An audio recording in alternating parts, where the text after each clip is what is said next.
नमस्कार साथियों, मैं सुधीर छिंपा महाराजा गंगा सिंह विश्वविद्यालय के इतिहास विभाग से। और आज के जो हमारा वीडियो है उसका टॉपिक रहेगा मराठा शक्ति का उत्कर्ष एवं शिवाजी का युग। आइए डालते हैं एक नज़र मराठा शक्ति के उत्कर्ष पर। देखिए, 17वीं और 18वीं जो शताब्दी है वो मराठों के उत्कर्ष का काल रही है। देखिए, 17वीं और 18वीं शताब्दी में मराठों ने भारतीय राजनीति, विशेषतया दक्षिण की राजनीति में महत्वपूर्ण भूमिका निभाई थी। जिस प्रकार सल्तनत काल में विजयनगर एक प्रभावशाली राज्य के रूप में उभरा था, उसी प्रकार मुगल काल में मराठे एक प्रमुख शक्ति के रूप में प्रकट हुए थे। ये दोनों ही जो राज्य हैं वो मुस्लिम शासन के असंतोष से उत्पन्न परिस्थितियों का लाभ उठाने में सफल हुए थे। देखिए, मराठों ने दक्षिण की सिया रियासतों की कमजोरी का लाभ उठाकर अपने राजनीतिक प्रभाव को बढ़ाया और अंत में मराठों ने मुगल सत्ता को चुनौती देकर के एक स्वतंत्र राज्य के रूप में अपनी स्थापना कर ली थी।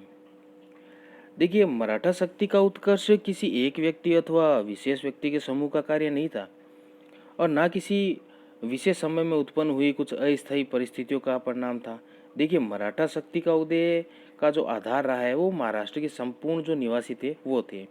उन्होंने जाति, भाषा, धर्म, साहित्य और निवास स्थान की एकता के आधार पर राष्ट्रीयता की भावना को जन्म दिया था और उसी राष्ट्रीयता की भावनाओं को संगठित करके एक स्वतंत्र राज्य के रूप में स्थापित हुए थे। और इस स्थापना में उनका सबसे पहले जो सहयोग दिया था वो थे शहाजी भोसले, और बाद में अपने पिता शहाजी भोसले के बचे हुए कार्य को पूर्ण किया था उनके पुत्र शिवाजी ने। देखिए, मराठों के जो शक्ति के उदय के जो कारण रहे हैं हम उन पर नज़र डालते हैं। मराठों के उदय के कारण में सबसे पहला आता है महाराष्ट्र की भौगोलिक स्थिति। देखिए, जिस प्रकार राजस्थान के अंदर राजस्थान की जो भूमि है वो रेतीली है, यहाँ पर खेती, व्यापार, वाणिज्य इन चीज़ों का अभाव रहा है। उसी प्रकार महाराष्ट्र की जो भूमि थी वो पथरीली थी, वहाँ पर खेती, व्यापार, वाणिज्य इन चीज़ों का अभाव था। यहाँ व्यक्ति को अपने जीवन का निर्वाह करने के लिए काफ़ी कठिन परिस्थितियों से गुजरना होता था और संघर्ष करते करते वो परिश्रमी और साहसी बनते गए थे। दूसरी बात, महाराष्ट्र की जो ज़मीन थी वो पथरीली थी, पहाड़ियाँ थे, तो यहाँ जो आक्रमणकारी थे वो वहाँ पर उनका आना कठिनाई भरा था। सेना को साथ लेकर चलना भी कठिनाई भरा था। रसद उन्हें अच्छे ढंग से प्राप्त हो नहीं पाती थी, जबकि सुरक्षा के लिए वहाँ अनेक सुविधाएं थी। देखिए, महाराष्ट्र में जगह जगह पर पहाड़ी किले बनाए जा रहे थे जिनसे उनकी सुरक्षा होती जा रही थी। दूसरा, गुरिल्ला युद्ध पद्धति और छापामार युद्ध पद्धति, इनका भी क्या उत्कर्ष मराठों के द्वारा ही किया गया था। आगे देखते हैं आर्थिक पृष्ठभूमि। देखिए, आर्थिक पृष्ठभूमि में महाराष्ट्र के जो निवासी हैं वो आर्थिक असमानताओं से दूर थे। व्यापारी वर्ग के अतिरिक्त वहाँ धनवान जो व्यक्ति थे वो बहुत कम मात्रा में थे, ज़्यादा नहीं थे। इसका कारण ये था कि आर्थिक शोषण करने वाला जो वर्ग था ना महाराष्ट्र में, उसका अभाव था। महाराष्ट्र के जो निवासी थे उनका चरित्र जो था वो दृढ़ था, वह परिश्रमी थे, साहसी थे, उनमें समानता की भावनाएं थी।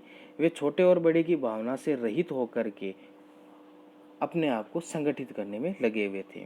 आगे देखते हैं भाषा और साहित्य का योगदान।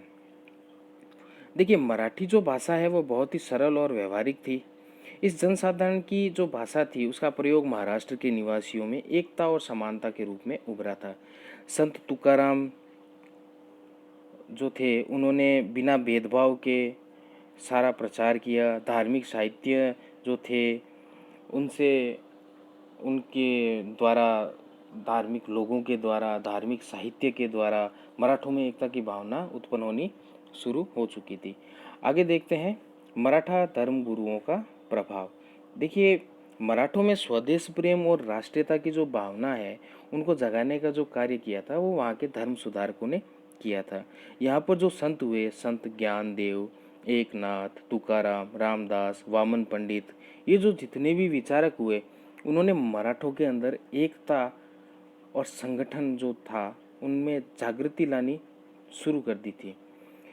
शिवाजी के आध्यात्मिक गुरु थे समर्थ रामदास, उन्होंने अनेक मठों की स्थापना की थी। साथ ही उन्होंने एक ग्रंथ लिखा जिसका नाम था दासबोध, और इस ग्रंथ से मराठों के अंदर एक नव चेतना उत्पन्न हुई थी। आगे देखते हैं शासन और युद्ध कला का पूर्ण अनुभव।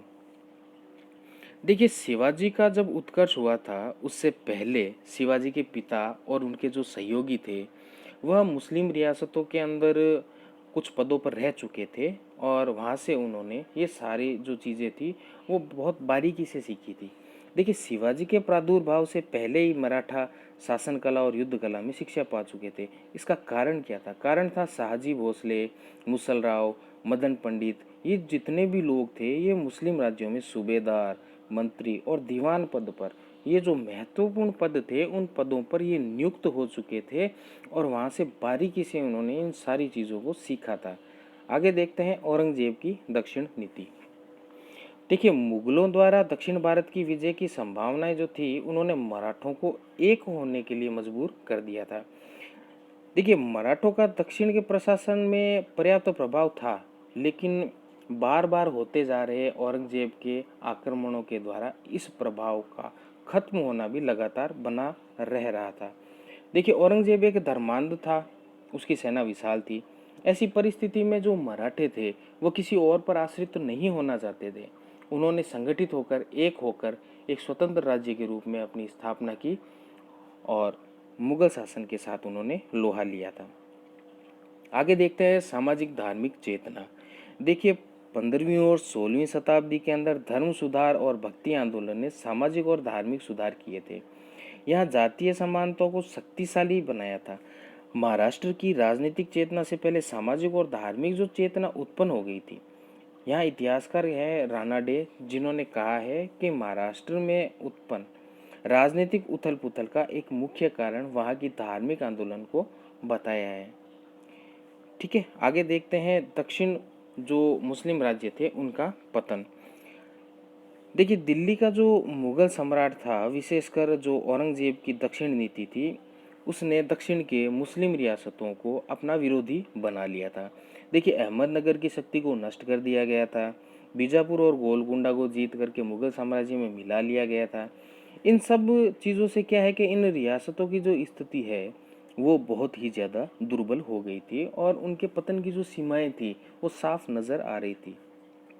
मराठों ने ऐसी स्थिति में बहुत से दुर्ग अपने अधिकार में कर लिए थे और एक स्वतंत्र मराठा राज्य की जो नींव है वो रखनी शुरू कर दी थी। आगे देखते हैं साजी भोसले का योगदान। देखिए, मुगल शासन और मुस्लिम जो रियासतें थीं उनके बीच के झगड़े को देखते हुए, मुगल काल की हिलती हुई नींवों को देखते हुए और दक्षिण के जो मुस्लिम रियासतें थीं उनकी दुर्बलता और कमजोरी को देखते हुए शहाजी भोसले ने इन सारी चीज़ों का लाभ उठाया और मराठों को एक शक्ति के रूप में संगठित करने का प्रथम प्रयास किया था।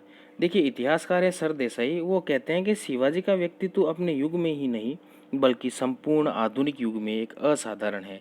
अंधकार के बीच वह एक ऐसे नक्षत्र के समान चमकते हैं जो अपने समय से बहुत ही आगे हैं। देखिए, आज के वीडियो में हमने किया है मराठों के उत्कर्ष का कारण और संभावनाएं देखी कि किस हिसाब से मराठों का उत्कर्ष हुआ था। अगले वीडियो में हम देखेंगे छत्रपति शिवाजी के बारे में। धन्यवाद।